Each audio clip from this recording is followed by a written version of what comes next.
Today, we acknowledge that Strathcona County is located on Treaty 6 territory and the homeland of the Métis Nation of Alberta, Regions 2 and 4. Strathcona County honors the First Peoples of this land.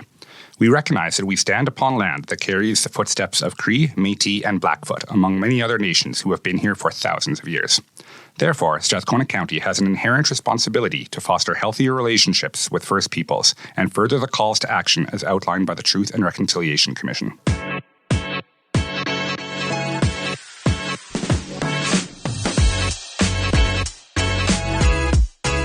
Welcome to Season 2 of the You Belong Here podcast, where we're focused on helping you learn more about support and resources in Strathcona County. I'm your host, Brad Oates, and today we are excited to dive into the topic of youth well-being and the importance of belonging and connection with our guest, Dani, Director of Youth Programs with the BGC of Strathcona County. Dani, tell us a little bit about yourself and what you do. Thanks, Brad.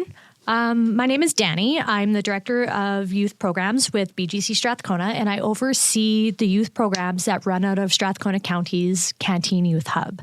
This is Strathcona County's first ever free drop-in youth center, where we offer free programs for youth to come gain life skills, create positive interactions, build resiliencies, and have access to opportunities.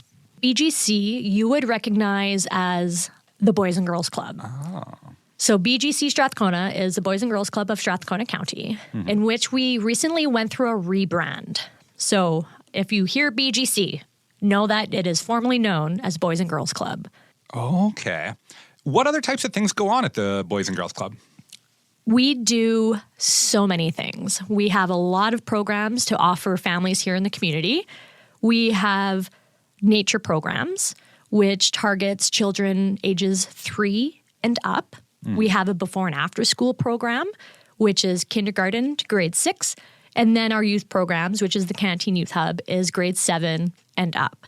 At the Canteen Youth Hub, we offer programs such as a community-based GSA. It's called Gemstones. We offer pre-employment programs, job readiness programs. We offer life skill-based programs as well as academic support. We also have volunteers that come in. They offer homework help, they offer tutoring, as well as any area where the youth feel that they need support in. That sounds like a fantastic resource. So I mentioned earlier, our topic today is youth well-being in Strathcona County. Reflecting on your experiences at the canteen, what kind of challenges have you noticed youth struggling with here in the county? So we are seeing youth come into the Canteen Youth Hub who are struggling with emotional intelligence, social intelligence, the ability or inability to understand social cues. We are getting a few youth who are coming in struggling to cope with their mental health issues that, they say that they're not doing well mentally. So we try to explore that with them, what mental health to this younger generation means. As an older generation from them, my perspective on mental health may look different from what they perceive mental health to be. So we have some youth coming in who are concerned about friends, whether it's, family issues, school struggles, grieving, trying to cope with some loss in life.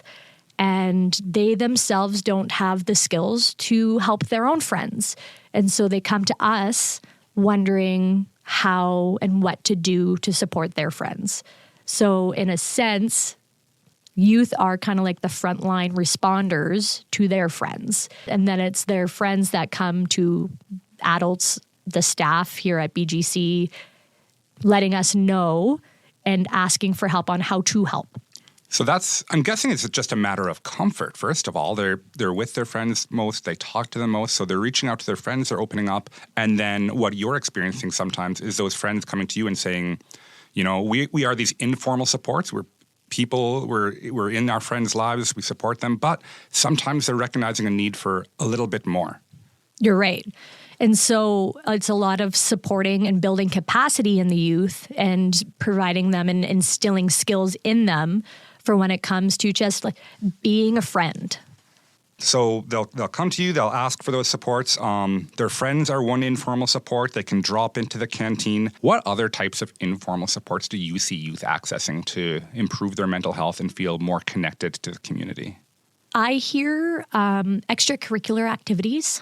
It's, finding a place, whether it's at the canteen, drama club, if it's a faith-based group, karate, a cooking class, something like that, to connect to and find that feeling of belonging and connection. And at the Canteen Youth Hub, a lot of youth gain that sense of community just within the canteen. And that's where you're going to see some resiliencies being developed.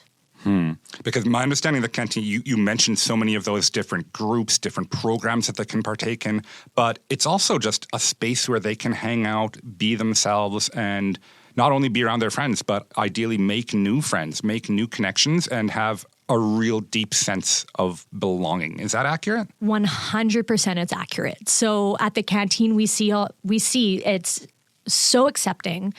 The youth there are judgment-free. The staff are judgment-free. Anyone is welcome into our doors. It doesn't matter race, gender identity, sexual orientation, socioeconomic status. And anyone is welcome. And so to see them, interact and accept each other and feel comfort in this place. And like you mentioned, Brad, they can just be themselves. And a really cool thing about the canteen is the staff really role model to own your uniqueness, to own your quirks, just like be who you are, and everyone there is just going to accept who you are. And it's a really neat place to see youth come in and just feel free. So wonderful to have that in the county. That's something I've always really encouraged the youth that I work with as well, is like you said, owning the quirks. I think it's really common, especially when people are young, to be ashamed of that and to want to just think that they're totally normal and nothing exceptional about them. And then you get older and you realize that the quirks are what make you exceptional. They're what make you stand out and unlock so much of your potential. You got to fly that flag. Absolutely. And what is normal? Exactly. Yeah. That's a hard thing to describe as you get older as well. You mentioned that it's an open space. Anybody can drop in, but it is a youth space. Am I safe to assume that there's an age cap? Yeah. So Strathcona County identifies youth from the ages of 12 to 24. So our after-school program, we are open from 3 p.m. until 9 p.m., and we have grade 7 and up. Youth that are over 18 are more than welcome to come to our programs. And then if they're looking for just a drop-in space, those older youth, young adults can come for the last hour. Okay. Yeah. Fantastic. And I think you did mention it's all free to drop in, no cost, no barriers in that way. That is it. That's amazing. Canteen sounds like the perfect place to go, relax, find your connection, find your belonging, and, alleviate some of the stresses of the day and hopefully improve mental health. When we talk about mental health, one thing that I hear come up a lot is the concept of social media. A lot of kids look at it as a way that they connect, something that brings them together, and there's a lot of other opinions that it can be damaging to mental health as well. What is your experience? What do you hear about that? Where does social media fit into this landscape? Social media, I believe, adds a lot of pressure onto youth these days. We see it firsthand in the canteen. It's something that, adults should be mindful of, that their kiddos have access to the world of the internet at the palm of their hand. And I think it's wonderful that Strathcona County and Family Community Services offer some educational workshops and whatnot for caregivers to kind of go in and learn what apps their kids are using and how to, have those conversations around internet safety, which is, I think, really important in these days. Dani, you mentioned that there's also supports at Family Community Services, which I appreciate. One of them that's really important to highlight, I think, is the Family Resource Network, or FRN, which has a lot of resources for parents, no matter what their kids are up to or struggling, or if they just want some parenting tips. Tell I understand that you also have a partnership with the FRN. Is that the case? Tell me a bit about that. Yeah, BGC Strathcona is partnered with the Family Resource Network. And really, it's just to be able to work collaboratively to support children, youth, and families in any capacity and offer resources and supports to meet their needs. That sounds terrific. We've talked a lot today about different resources and supports that are available, and it can be a lot to remember. One thing that I think parents or listeners of this podcast might want to be aware of is that when they enter Family Community Services, one of the first points of contact they'll talk to is a free solutions navigator who can get them connected to any sort of resources or supports that they're looking to access. For the adults listening today, what would you say are some tips to check in with their kids, to recognize if their kids are struggling? What does that look like from the adult perspective? I feel like you're putting me on the spot with this one. Sorry. I think some tips and tricks for adults is, just pay attention. Spend some time, check in, see how your kiddos are doing. We are the older generation, and we also have that lived experience of being a teenager. And so we kind of know those sayings of just kind of brushing it off to the side of, how are you doing today? Oh, I'm fine. And just being a person that used to be there, that we should be able just to take that time, check in with the kids, your teens, and maybe even just reach out. So if your teen attends the Canteen Youth Hub, call us there and ask us, hey, have you noticed that my son or daughter has been acting differently? Is there any concerns? There used to be the saying of, it takes a village. And if we can bring that back to support the youth in our community, we are here. We are here to support them. We are here to support the families. And that's what I think. That's excellent advice. I especially you can boil it down to, ask, communicate. And that's a really important thing that I think sometimes people struggle with. There is on occasion, I think, a perceived taboo around saying, hey, are you all right? What are you dealing with right now? And is there anything you need? But it's important to counter that as well, because checking in and asking those things, it doesn't make people worse. And even if the answer sometimes can be scary, asking your kid, hey, are you okay? And hearing, not really. It's a scary thought, but it's such an important conversation to have. And even if they're doing fine, just asking how they're doing sends that important message that this is an adult who cares. It's an adult who they can talk to if they're struggling, and they're a safe person to open up to. So even if, 99 days out of 100, that answer is, yeah, I'm fine. Don't worry about it. Leave me alone. Whatever it is, every day they're going to know that, hey, when I am struggling, when I do have something to talk about, this is somebody I can go to. Do you experience that kind of thing? You know what? And just to kind of go off on what you were saying there, Brad, is when a parent, caregiver, adult checks in, it makes them feel seen, that they're not going unacknowledged. And I think that also helps as well, right? Where a lot of people might feel invisible or unseen, not cared about, but just to take that quick minute, how are you today? And just spend that time just to do a quick check-in, and then the next time you see them, follow up. Mm-hmm. Hey, last time I saw you, you said that you weren't doing so great. How are you today? And just consistency. Check in, follow up. Mm-hmm. That shows that the question was sincere, right? It's not just, how's your day? Passing in the hallway. Oh, good. It's really caring about, how are you? What are you dealing with? And what do you need to deal with that? Yeah, and that would go along with the sense of building community and that sense of belonging. 100% it would, yeah. And back to that idea of uniqueness as well, right? Because there is no cookie cutter formula. It would be nice if there was. Every kid needs X amount of time with peers, X amount of time doing extracurriculars. They should spend this much time on their homework. There's no formula like that. Some kids want to be connected to things almost all day long, surrounded by people. Others really need that solitude, time to recharge, time alone, read a book or something like that, listen to some music.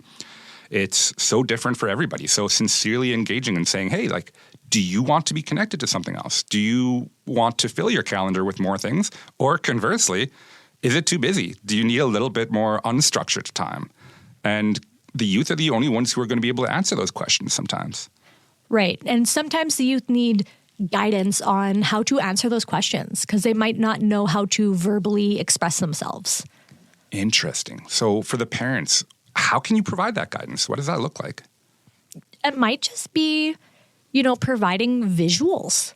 Like there's Strathcona County guides with programs and whatnot that is being offered in the community. And so it's just like sitting down and like flipping some pages or pulling out your phone and going on Facebook or Instagram and like visually looking at things. Like we're talking about a generation that spends more time looking at screens than imagining things that they want. So I think it's learning how to verbally communicate with this younger generation. And some visuals, I think, might help them. And then to show the youth, too, that they can also use visuals when it comes to, like, trying to communicate to a parent, caregiver, adult. Absolutely. Okay, that makes sense to me. Another thing that I've often heard brought up as far as mental health and, recharging our own battery is the idea of having some sort of meaning or a sense of purpose. What does that look like in the day-to-day lives of youth? Like, what is a meaning for a kid? My old school way of thinking might be a little bit different from 2024's way of thinking. Sure. But a lot of youth these days are like trying so hard to find employment and they want to work. And I think that just right there says the drive that they are trying to find that connection and make something for them to be a part of something as they're looking for their sense of purpose. Where like when you're in school, your purpose is to be a student. Yeah. Right? But then they have the forward thinking that after school, what do I do? And where is my work experience coming from? And so we get a lot of youth coming in wanting volunteer experience because they need something to put on their resume because they are struggling finding that employment with just babysitting or being a dog walker or a pooper scooper or something, right? And so they're looking for something more meaningful to put on their resumes so then they can, find that place of employment, find that place to be in, that place of connection. That makes a lot of sense to me. I know I've encountered a lot of kids who, they go to school, they have a great time, they're connected and plugged in, dealing with teachers who they like and respect and seeing all of their friends. But then you go home sometimes and, you sit in your room, you're on your phone, just doom scrolling all day long. And you don't have as much that sense of community. You almost miss being at school. So what I'm hearing really is having a sense of community happens in a lot of different places. You can have that at school, at home, certainly. Dropping in at the canteen can be a sense of community. But you also mentioned things like work, karate classes, things like that. You can find community there and also maybe a sense of purpose as well. I am this. I am a practitioner of karate. I am a musician, or I am an aspiring band member. So those are kind of the meanings that youth can find in their lives as well. And what the impression I'm getting is it's really, really healthy and important for youth mental health to have that. Is that accurate? Absolutely. Having a sense of community builds resiliencies in youth. And when we're talking about coping with mental health and the challenges that youth may have with mental health, the more resilient they are, the more they are able to overcome and work through challenges. Such an important message. So what we've heard today so far is the importance of belonging, having peers and safe adults who you can open up to recognize in the youth that we work with what they need, what their unique qualities are. Some people need a little bit more, some people need a little bit less of one thing, but a really important takeaway is the importance of being able to talk about that, to ask them, hey, how are you doing? What do you need? Is there anything missing? Is it too much? And even if you're not getting the answers you expect, that is sending that message of safety, that they're being heard, and that they're being valued. Those seem like some of the really crucial takeaways. Is there anything missing there or anything that you would add as a message both to youth listening to this podcast and to the parents of youth who might be wondering, is my kid getting everything they need? I think when we are checking in with youth And it's more than one adult. It's more than one parent caregiver. It's more than just a teacher. It's more than someone at a church or whatever their extracurriculars are, a coach or an instructor, baseball coach, football, that the consistency that people are checking in shows them that they're cared about. And for them to be a valued member in the community is really important.